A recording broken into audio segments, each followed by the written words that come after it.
Bapak, Ibu, Saudara, ataupun adik-adik, ataupun semuanya yang berada di rumah, di jalan, ataupun di tempat saudaranya, atau dimanapun. Selamat datang kembali lagi di channel YouTube GKJ Pekalongan. Dan pada saat ini kita akan bahas soal PD yang ketiga. Jadi kita akan dalam masa Paskah ini kita akan membahas soal temanya itu yaitu puasa Tuhan Yesus. Nah, di dalam tema kali ini puasa Tuhan Yesus itu begitu menarik temanya, dan pada saat ini juga kita kedatangan narasumber yang begitu cantik, yaitu boleh perkenalkan dirinya, Ibu monggo. Baik, selamat sore untuk para pemirsa yang budiman, Bapak, Ibu, Mbak dan Mas, adik-adik. Baik, kami hendak memperkenalkan diri. Nama Lucia Agatha Novita Utami. Biasanya dipanggilnya di gereja dengan panggilan Mbak Ita. Oke, jadi saat ini kita akan membahas soal puasa Tuhan Yesus. Tapi sebelum kita membahas tema yang menarik ini, kita akan awali dengan doa dulu, kita ya. Ya. Silakan untuk Bu Ita, mohon Mari kita berdoa. Tuhan Allah Maha Besar yang bertata di dalam kerajaan surga Maha Mulia.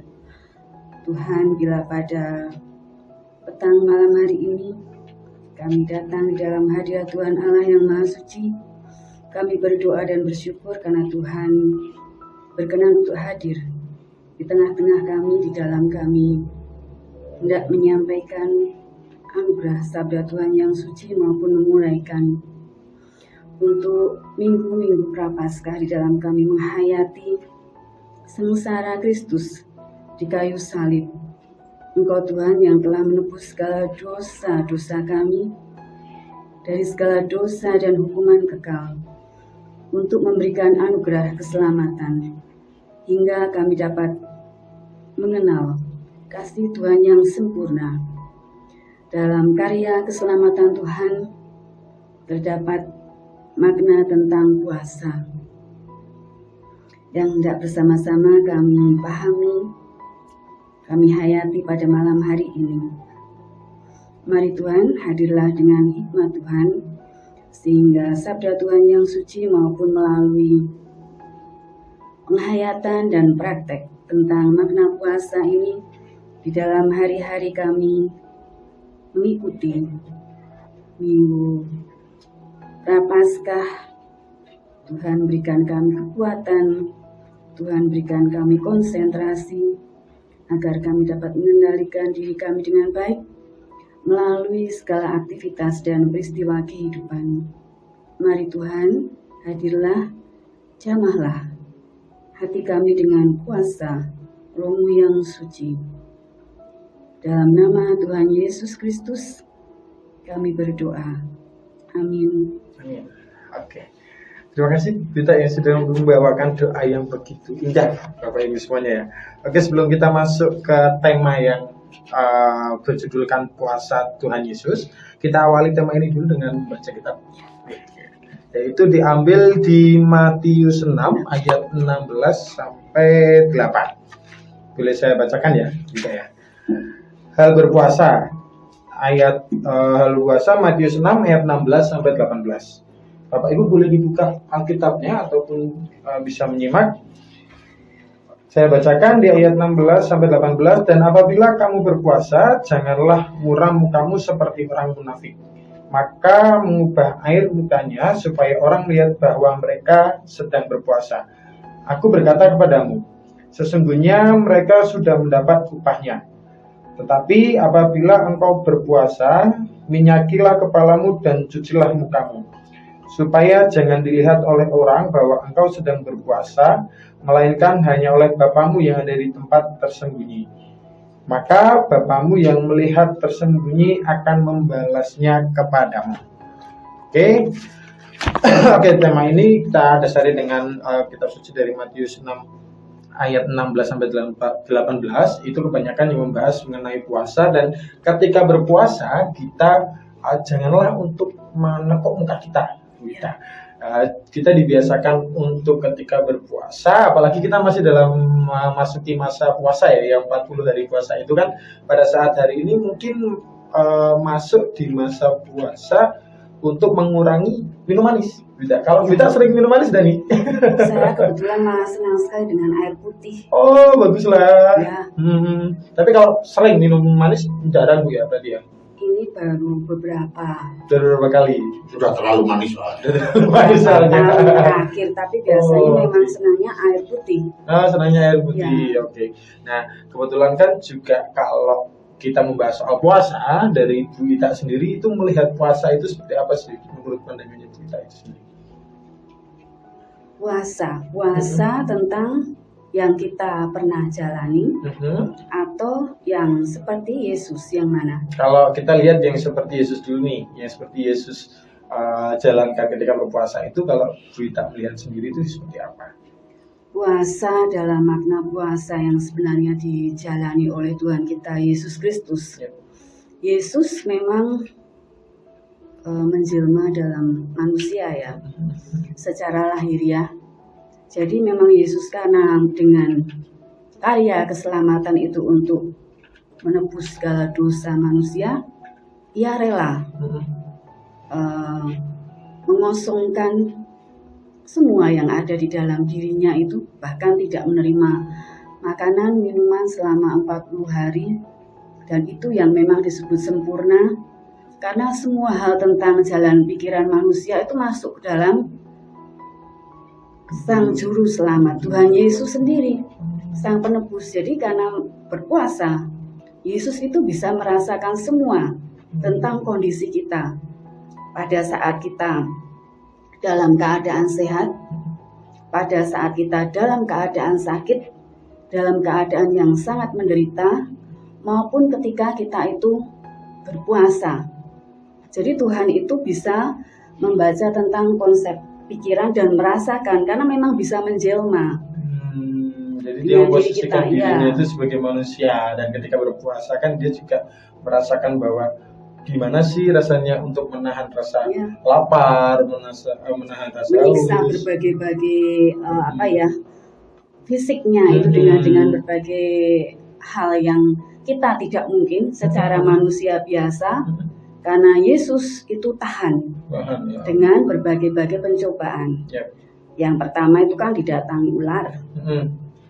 Nah, ular itu minta supaya batu itu diubah menjadi roti. Ular itu kan memang di situ memang jelmaan dari iblis. Berarti di situ juga Tuhan itu menerima, menahan untuk gimana caranya emosi dia, egois dia ketika diberikan cobaan dari iblis-iblis itu sendiri gitu Bu ya.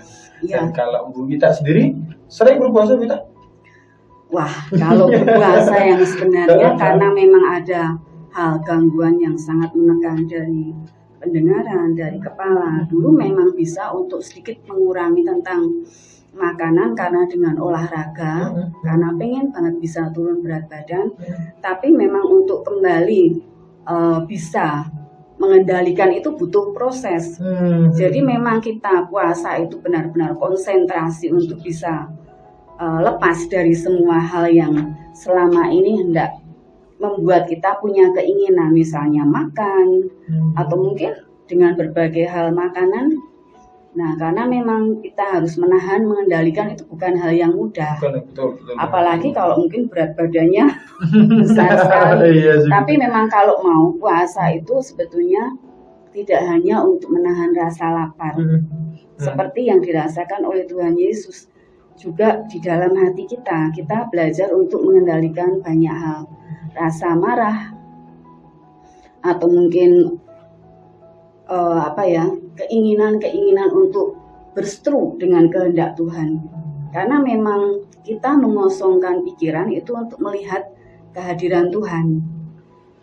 Tuhan hadir di dalam Sang Roh Kudus yang bisa kita rasakan, dan kemudian pengantar kita di dalam kita menerima puasa sebagai orang Nasrani, kita harus berpegang kepada firman Tuhan agar memang benar-benar itu yang dapat kita maknai, kita rasakan. Jadi bukan hanya sepanjang hari kita merasakan bisa mengendalikan, tapi wah aku nanti sore setelah pengen makan karena sudah lapar sekali. Jadi memang harus ada aktivitas sepanjang hari, kita benar-benar merasakan hati yang bahagia. Sama kalau kita pagi kita menerima makan dan kemudian harus malam, itu kan berapa waktu panjangnya untuk kita bisa mengendalikan dengan rasa lapar, rasa haus, atau mungkin dengan keinginan yang lainnya.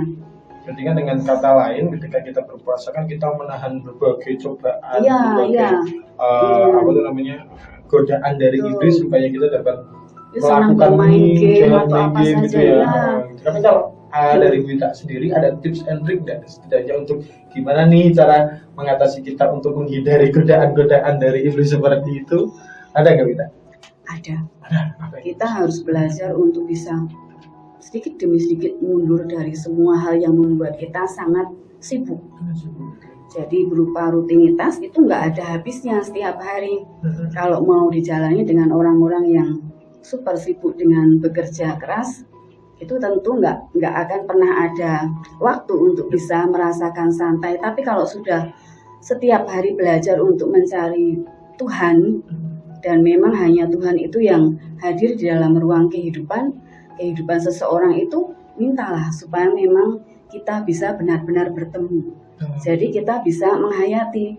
Itu juga bukan hal yang mudah. Kalau seseorang itu dalam posisi normal, ia gampang untuk menerima dan kemudian ia akan belajar untuk menerapkan semua yang difirmankan oleh Tuhan, karena memang itu bimbingan Tuhan sendiri. Jadi tidak ada gangguan karena orang cepat bisa mengalami perubahan di dalam hidupnya. Nah, itu memang baik sekali dari puasa. Dari seseorang merasa dia itu sangat susah sekali untuk mengendalikan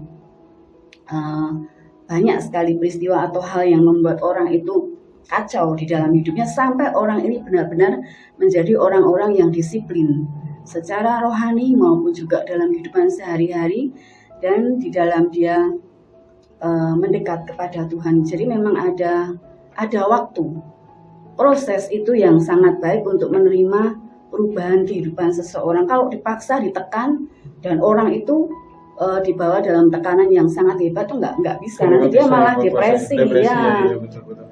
Tapi kalau misalkan, kalau menurut Wita sendiri dari tadi melihat untuk bisa mendisiplinkan, terus kita bisa melatih kesabaran kita untuk menahan segala cobaan yang ada, itu tuh sebenarnya kalau menurut Wita sendiri perlu nggak sih puasa itu kita lakukan secara rutin, ataupun apakah hanya gara-gara memang setelah kita memasuki masa pasca itu kan ada 40 hari puasa, nah itu kan apa kita hanya melakukan itu setahun sekali, atau di luar dari masa pasca itu kita boleh puasa? Yang untuk Wita sendiri perlu dari puasa itu sendiri? Karena memang itu hal yang baik, Yesus sendiri itu yang menganjurkan dan mengajarkan caranya untuk kita bisa berpuasa. Mari kita bisa bersama-sama untuk mempraktekkan. Hanya mungkin memang waktu kalau sudah terbiasa berpuasa, dia nggak akan lagi ingat macam-macam keinginan. Dia bisa menahan dan dia bisa semakin menghasilkan banyak sekali manfaat dari berpuasa. Tubuh jasmani rohani juga menjadi sehat, dan buahnya dari berpuasa semakin dekat pada Tuhan, belajar untuk mentaati, dan semua dipraktekkan dengan baik, itu pasti akan memberikan berkat yang luar biasa ya. Dan ketika berpuasa pun pasti kan juga kita melihat nih, ada kalau misalkan pada saat ini kan kita berpuasa mengenai mengurangi minum manis gitu ya. Ya, seperti contohnya mengurangi minum manis. Nah, kalau misalkan Wita sendiri ketika berpuasa itu biasanya kan ada yang mengurangi minum manis ataupun mengurangi makan enak seperti itu contohnya. Nah, kalau Wita sendiri ada pernah berpuasa yang sulit nggak yang pernah Wita alami? Misalkan kalau saya sendiri nih puasa tidak main handphone, sepertinya kok bagi saya kan susah sekali gitu. Kalau misalkan Wita sendiri ada pengalaman puasa yang susah sekali enggak? Sekarang ini malah justru sudah lama belum bisa berpuasa ini jujur, karena memang kemudian selang beberapa waktu harus minum obat. Dan memang sebetulnya puasa tidak dianjurkan untuk orang yang sakit. Betul. Karena memang dia harus dalam perawatan, minum obat, dan nggak bisa itu dipaksakan. Termasuk untuk yang lanjut usia. Betul. Ya, karena memang kondisinya sudah lain. Jadi memang sulit. Tapi kalau nanti ada niat, tekad yang bulat untuk bisa berdoa ya semoga banyak gangguan itu bisa sirna. Bisa sirna. Jadi memang benar-benar mengangkat hati untuk Tuhan dan belajar untuk mengosongkan semua yang ada dalam diri kita kecuali hanya kehadiran Tuhan, dan semua aktivitas yang dapat kita jalani seperti rekan-rekan kita yang sudah biasa untuk saudara-saudara kita untuk berpuasa. Jadi semua itu akan membawa hal yang sangat ringan, tidak ada lagi perasaan yang berat untuk kita bisa menahan dari berbagai macam keinginan. Makanan, minuman yang manis semuanya memang enak rasanya. Tapi kan juga ketika berpuasa, kalau misalkan di saudara kita yang lain agama, itu kan mereka berpuasa dengan tidak makan, tidak minum, seperti itu. Tapi kan maknanya puasa itu sendiri kan kita bisa melihat bahwa dengan kita puasa menahan egois kita, terus menahan rasa amarah kita, itu kan sebagai salah satu cara untuk bagaimana sih kita dapat mengontrol diri kita gitu kan. Dari dalam Alkitab pun juga Tuhan mengajarkan bahwa Tuhan itu berpuasa itu bukan karena memang ingin sombong pada orang-orang bahwa sebenarnya Tuhan Yesus mengajarkan bahwa sosok Tuhan Yesus itu berpuasa sampai 40 hari itu tidak karena memang ini loh, aku tuh juru selamat loh, aku tuh hebat, tapi benar-benar dia mengajarkan pada murid-muridnya bahwa puasa itu perlu, gitu kan di situ kan. Nah, kalau menurut Buita sendiri, ketika kita berpuasa, tadi Buita bilang bahwa masih keadaan sakit, itu kan apakah gangguannya itu benar-benar dapat mengganggu kita apa enggak ya? Ketika keadaan sakit itu harus, aduh, aku sakit nih, tapi kan sebenarnya pengen puasa gitu. Kalau sebetulnya ada dorongan yang kuat ketika nanti kita bersama-sama untuk hendak berpuasa, memang karena merasa ada motivasi di situ, jadi merasa kita nggak sendirian. Jadi kalau gangguan, memang gangguan itu berat, karena gangguan itu ada di dalam telinga itu rasanya sakit luar biasa. Jadi seperti semprong dari surga itu. Gitu.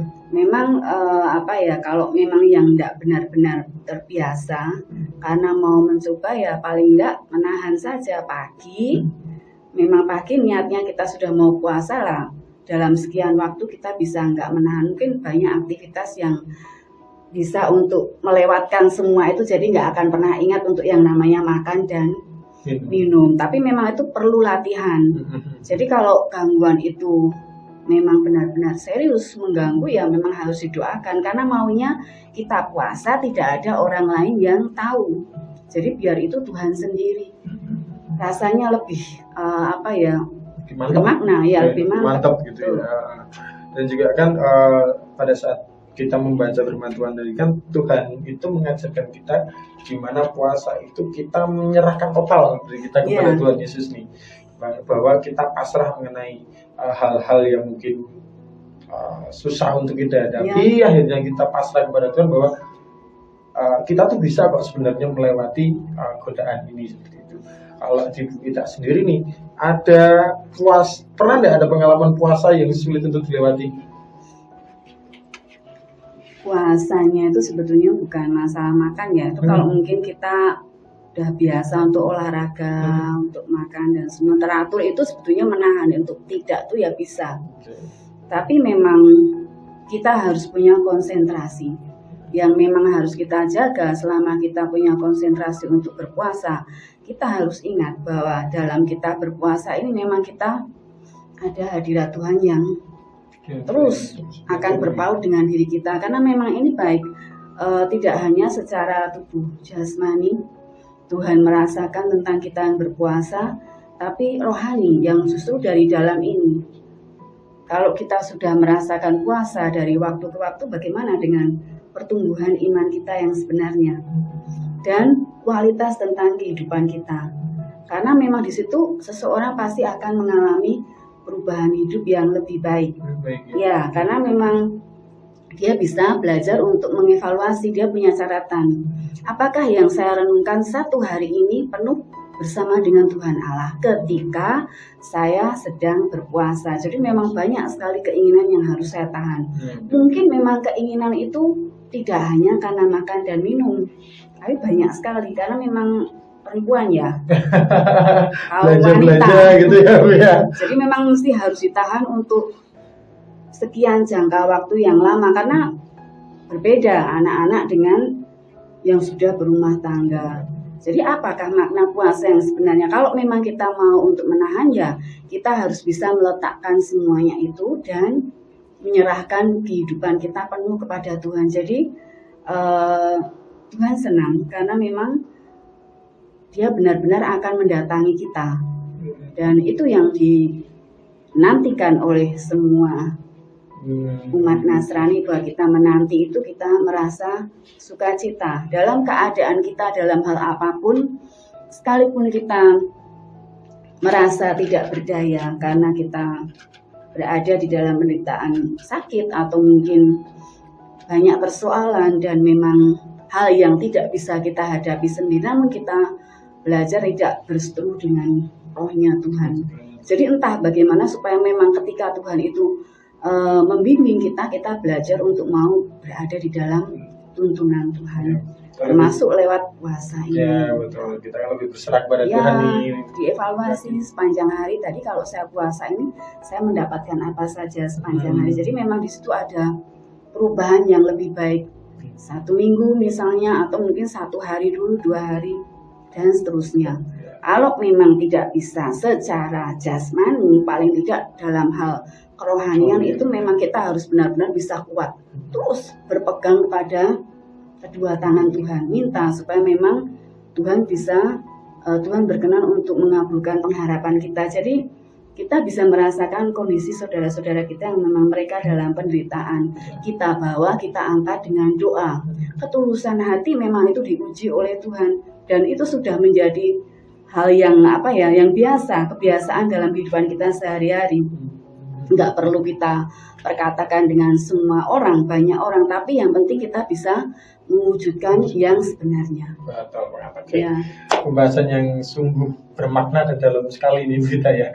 Jadi teman-teman dan Bapak Ibu semuanya yang di rumah, sebenarnya puasa itu sendiri pun tidak hanya soal makan ataupun minum, tapi juga soal bagaimana sih kita untuk mengimani perjuangan Tuhan Yesus, mengimani bagaimana cara kita untuk menahan dari godaan iblis yang seperti itu, dari gimana caranya untuk menahan emosi seperti itu, ataupun menahan gimana sih caranya untuk mengontrol diri kita sendiri. Dan di dalam ajaran tadi kita